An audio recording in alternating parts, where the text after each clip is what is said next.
Perkenalkan, kami dari mahasiswa Stikes Pontianak di profesi nurse. Kami akan memberikan tentang sehat jiwa pada usia dewasa muda. Di sini saya sendiri Eko Susanto sebagai moderator, dan materi ada Kak Desi Andriani. Waktunya mungkin sekitar 10 sampai 15 menit. Kita sudah menyebarkan leaflet kepada abang-abang, kakak-kakak. Nanti sambil dijelaskan, nanti boleh dilihat leafletnya.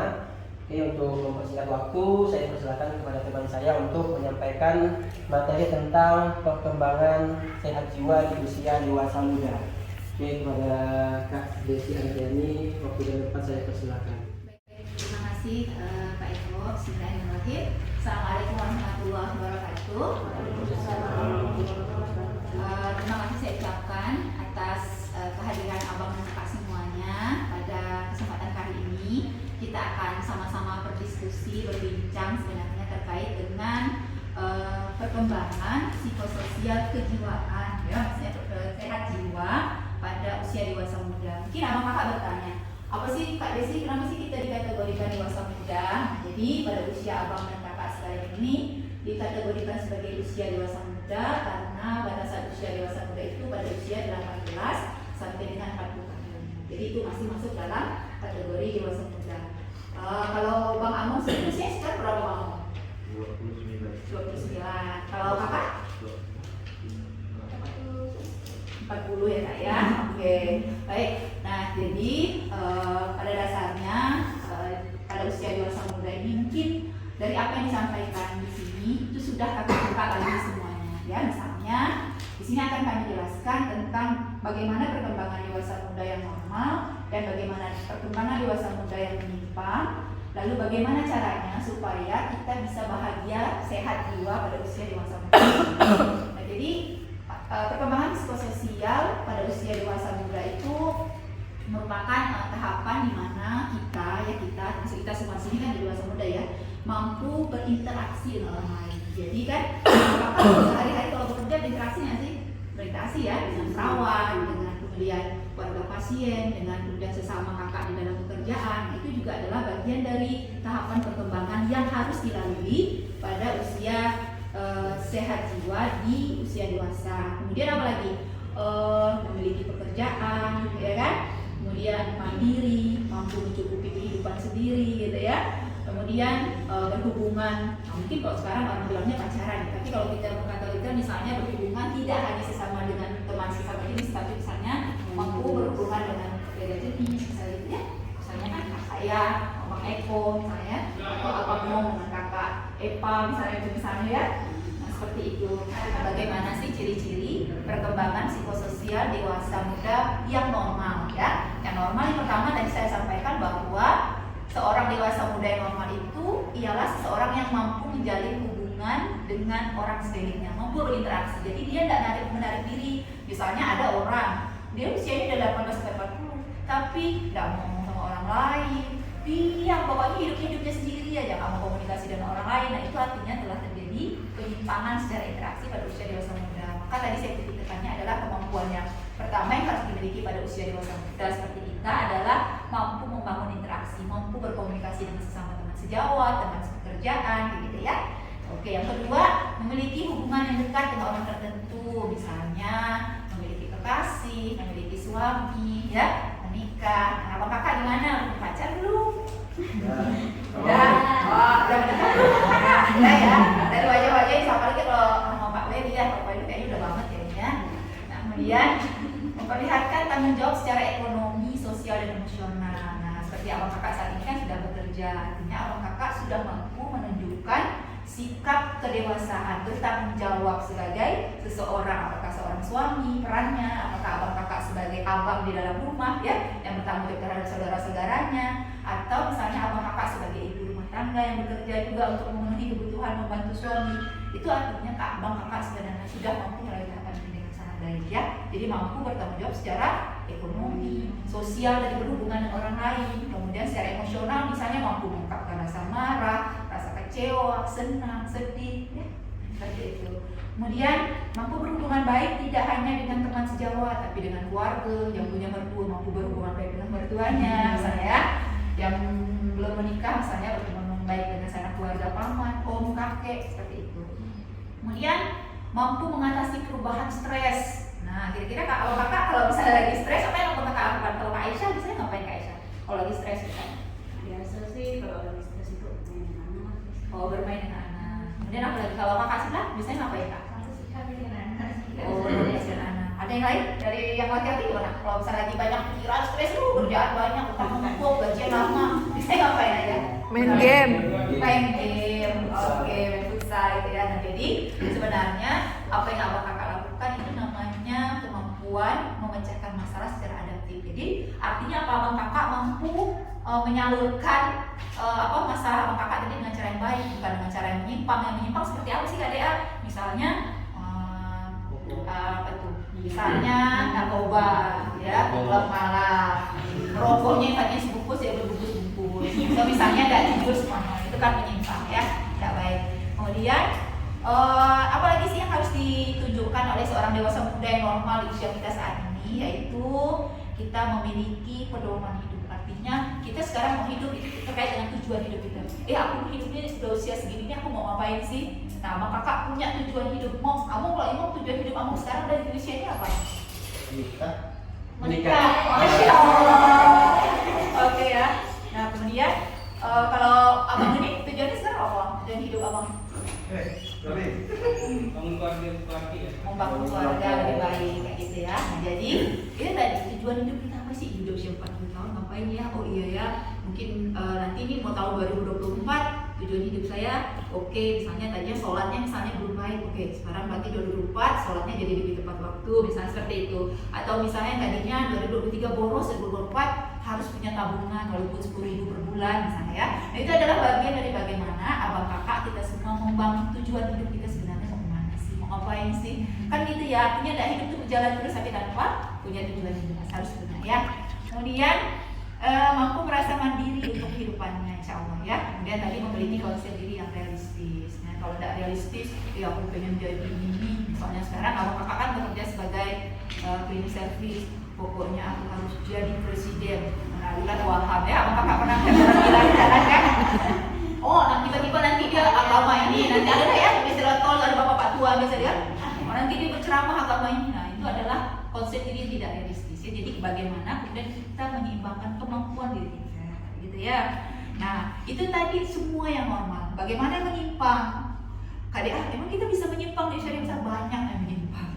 Nah, bagaimana ciri-ciri psikososial dewasa muda yang menyimpang? Salah satunya itu takut menerima akibat dari perbuatannya. Misal ya, namanya kita manusia pasti kita pernah melakukan kesalahan. Reward dan punishment itu pasti ada ya. Misalnya kakak-kakak dalam bekerja, misalnya kakak melakukan kekeliruan, kemudian kakak-kakak tidak ketika diberikan masukan, nanti kayak gini ya, gini-gini, kakak nggak nerima, terus kakak marah, kemudian kakak melakukan hal-hal misalnya merusak fasilitas rumah sakit atau menonjok kepala ruangan dan lain sebagainya. Itu menunjukkan ketidakmampuan kita dalam menerima akibat dari perbuatan yang kita lakukan. Ya, namanya kita bekerja pasti salah, ditegur itu wajar ya. Selama misalnya pemimpin kita enggak yang tangan dan lain berlebihan, rasa-rasanya itu bukan itu ya. Kemudian apalagi sulit untuk memulai hubungan dengan orang lain. Tadi Kak Desi sampaikan, misalnya dia diam aja di kamar. Nah, ayo misalnya anak kita atau siapa ya, ayo mana sana main sama kawan, nggak mau. Pokoknya di pojokan ya, kalau kerja tuh sorang-sorang di pojokan. Kak, ayo makan sama-sama ini kita makan siang nih bareng-bareng. Dia pokoknya nggak mau berhubungan sama orang lain. Pokoknya hal dia kerja habis itu pulang, nggak bisa berkomunikasi dengan orang. Itu sebenarnya menunjukkan bagaimana ketidakmampuan dia untuk berinteraksi, dan itu menunjukkan sifat menyimpang ya. Kemudian tidak punya teman dekat, saudaraku. Nah, seperti itu ya. Aku kakak punya teman ya? Punya ya, banyak dari HP yang nomor kontak aja udah banyak ya. Udah banyak banget ya. Nah, jadi seperti itu. Jadi kalau kakak, insya Allah kalau kakak saya yakin jadi pribadi yang normal, insya Allah di usia dewasa muda ini ya. Kemudian menghindari komitmen dalam berinteraksi. Jadi ibarat kata kalau anak muda sekarang tuh pacaran ya, tapi nggak mau, nggak bisa nikah, nggak ada. Dia menghindari komitmen dalam berinteraksi dengan orang lain. Kan mau.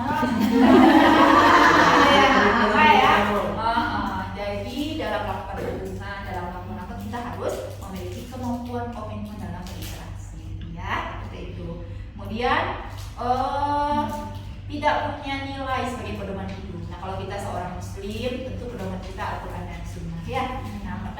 kehidupan kita sehari-hari, apa pedoman kita tadi itu dari nilai kita pedoman. Jadi apa? Kemampuan kita untuk membedakan yang benar dan yang salah. Ya, kalau kita tidak mampu hantam hajar semua, nah haram hantam ya susah ya bingung ya. Nah, tadi kita punya pedoman dan nilai hidup. Kemudian tadi ya tidak mampu menghadapi stres. Jadi kalau misalnya dia lagi stres, HP selalu dihalau semua salah, difitnah dia apa gitu ya, mencari kambing hitam. Jadi tidak mampu menerima kesalahan diri sendiri, mencari-cari kesalahan orang lain. Atau misalnya tadi, kok lagi stres, wah dia merokok di tepi pantai itu sampai berapa bungkus habis. Atau misalnya nggak tidur, atau misalnya kalau lagi stres, misalnya pergi ke klub malam. Menurut abang kakak menyelesaikan masalah nggak sih? Narkoba menyelesaikan masalah nggak sih? Baiknya menyelesaikan masalah kembali ke siapa? Kepada Allah SWT ya.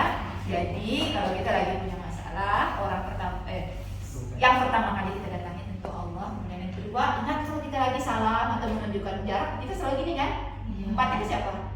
Ke diri kita kan? Berarti harus bagaimana kemampuan dalam memecahkan masalah, empatnya ke kita, satunya ke orang. Empat maksudnya apa? Kemampuan untuk mengevaluasi diri. Oh, aku ditegur tadi salahnya ini, aku punya masalahnya apa ya? Kok aku bisa ya? Oh ya, kok gini berarti aku harus apa? Nah itulah kemampuan yang harus kita miliki, mampu dalam mengatasi masalah. Jadi jangan ketika punya masalah nunjuk orang dulu, tapi nunjuk diri kita dulu. Kenapa ya aku ditegur sama kepala CS? Kenapa ya kok teman-teman jauhin aku? Misalnya, kenapa ya kok di rumah kayaknya aku suka berantem sama laki? Kok anak-anak nggak taat dalam sholat? Kenapa ya tunjuk diri? Udah dievaluasi belum? Anak udah diingatkan belum sholat? Atau misalnya kualitas sholatnya udah jelek, misalnya sarung atau mukena udah bulukan, misalnya oh berarti harus beli yang baru biar semangat. Kayak gitu ya, itu contoh sederhana. Baik, mungkin hanya itu dapat Desi sampaikan di kesempatan kali ini.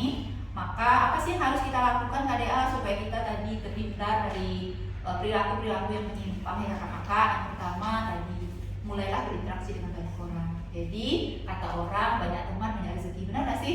Misalnya kita punya lagi TV di rumah rusak, punya teman pintar apa? Bertukang servis, ya.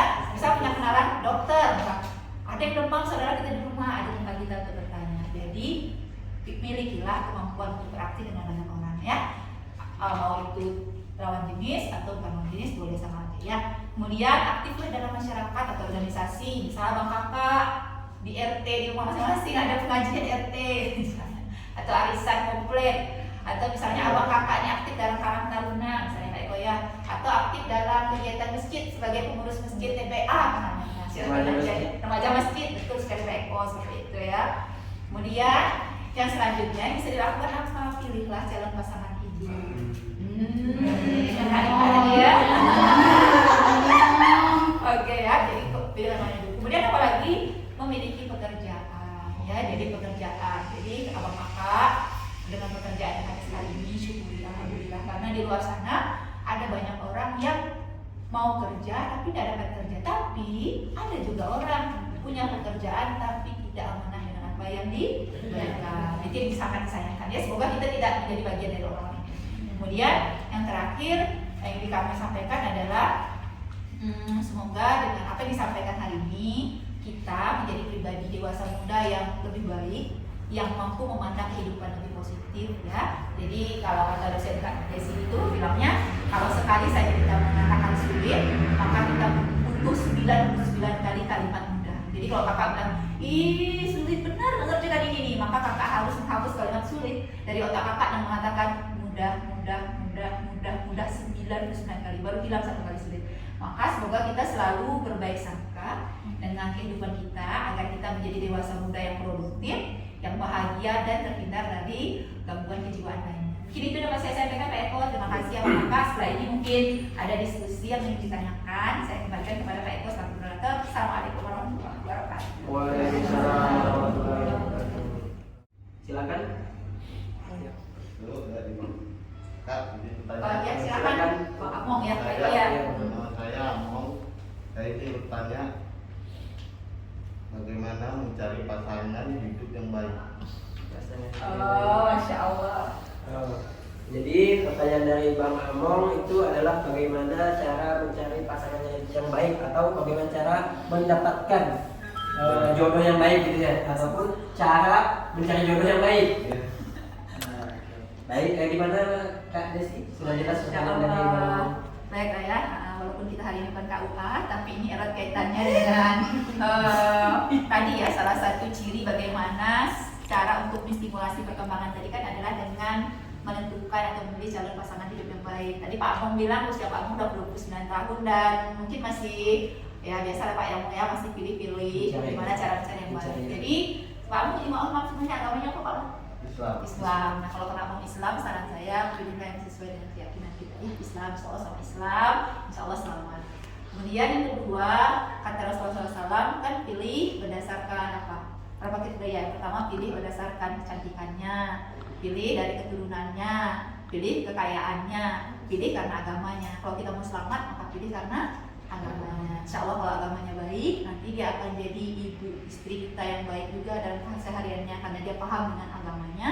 Kalau dia jadi istri, nanti dia punya anak, dia akan mengasuh anak-anak Pak Among dengan juga dengan cara agama Islam yang baik. Jadi kalau semuanya baik, insya Allah ketaatan. Kalau ada kesalahan, Pak Among akan lebih mudah dalam menasihati karena punya visi dan misi yang sama, sama-sama agama Islam ya, sama-sama dengan keyakinan Islam. Insya Allah seperti itu. Kemudian tadi kan Pak Among juga sudah masuk dalam usia dewasa, berarti kalau mau memilih calon pasangan hidup maka yang harus Pak Among siapkan adalah kemampuan secara finansial, benar nggak sih? Iya, maka mulai dari sekarang Pak Among tadi kan harus punya tujuan hidup. Oh di tahun ini 2024 saya mau nikah nih, berarti yang harus saya siapkan apa? Selain siapin pasangannya, siapin finansial dia kan? Kan nggak mungkin nikah pakai cinta kan Pak Among?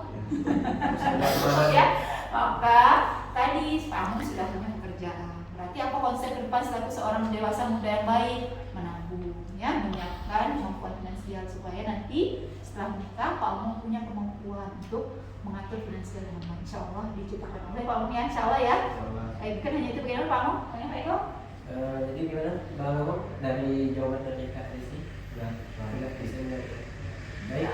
Untuk teman-teman yang lain, abang kakak yang punya pertanyaan yang mungkin bisa diajukan di sesi diskusi. Bu, atau ada Kak Aisyah? Mana Kak Aisyah? Kak Esa. Saya masih belajar tentang tidak mempunyai nilai sebagai pedoman hidup. Maksudnya itu tidak punya nilai itu kayak gimana gitu? Jadi pertanyaan dari Kak Aisyah itu mengenai nilai dalam hidup. Jadi pertanyaan dari Kak Aisyah kan salah satu ciri dari perkembangan usia dewasa sampai ini dia tidak punya nilai sebagai pedoman hidup. Jadi dia tuh hidupnya hidup jadi kan ada orang yang prinsip hidupnya itu makan untuk hidup, ada orang yang prinsipnya hidup untuk makan. Menurut abang-abang mana yang lebih baik, makan untuk hidup atau hidup untuk makan? Hidup. Makan itu hidup atau hidup untuk makan? Makan untuk hidup. Bagus ya, apa yang abang kakak sampaikan tadi benar sekali. Jadi tujuan kita sebenarnya makan itu untuk hidup, bukan hidup untuk makan. Kalau kita hidup hanya untuk makan, maka yang kita pikirkan adalah bagaimana sebanyak-banyaknya kemampuan kita untuk mengumpulkan uang. Akhirnya apa? Sombongan. Akhirnya apa? Tujuan hidup kita hanya kepada uang aja.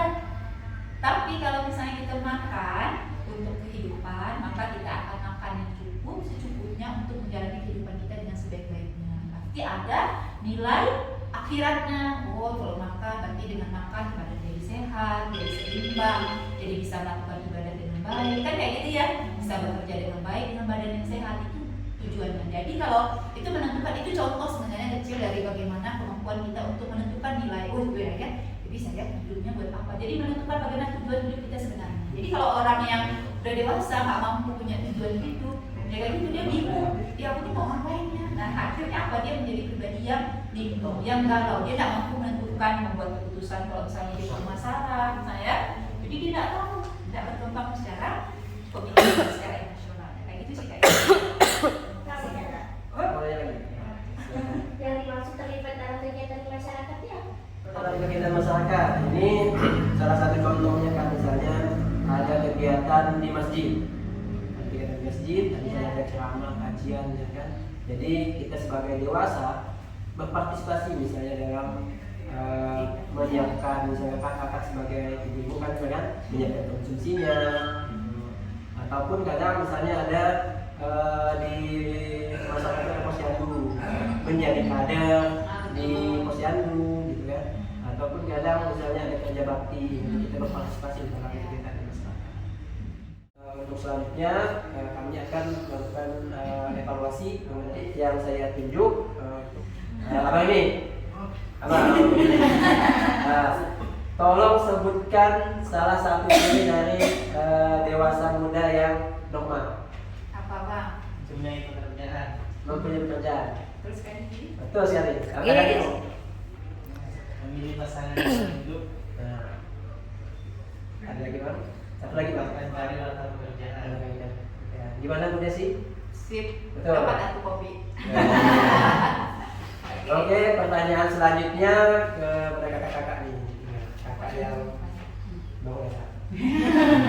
Kakak ini salah satu ciri dari dewasa yang menyimpang itu seperti apa Kak? Tidak mempunyai nilai Tidak menilai. tidak mampu menghadapi stres, Terus, sulit memilih pasangan hidup. sulit. Sulit sih maksudnya. Susah dapatkan pasangan hidup gitu ya, susah. Betul kan, susah dapatkan hidup mungkin karena susah berinteraksi mungkin dengan orang lain. Iya sih, Ya. iya, Itu iya. salah Sudah satu mulai dari dengan- ciri dewasa yang menyimpang. Betul sekali. Gimana tadi betul kan? Jos. Jos. Kalau Satu lagi ya. Berarti Kanur, Kanur. tolong sebutkan upaya yang dapat kita lakukan untuk menjadi dewasa muda yang sehat, dewasa muda yang normal. Terlibat dalam kegiatan masyarakat. Kegiatan Masyarakat. Jadi pasangan calon hidup, terus mempunyai pekerjaan. Oke. Gimana? Oke, siap. Siap, gitu ya. Oke, mungkin jadi setelah kita mengevaluasi, jadi alhamdulillah materi yang telah disampaikan secara panjang lebar oleh Kak Desi sudah diterima oleh abang kakak semuanya dengan baik. Jadi mungkin cukup sekian kegiatan kita pada hari ini. Kami ucapkan terima kasih kepada abang kakak yang telah hadir dalam kegiatan kita pada hari ini. Dan kita tutup dengan membaca hamdalah. Dan saya akhiri dengan berbagai topik wal hidayah. Wassalamualaikum warahmatullahi wabarakatuh. Waalaikumsalam.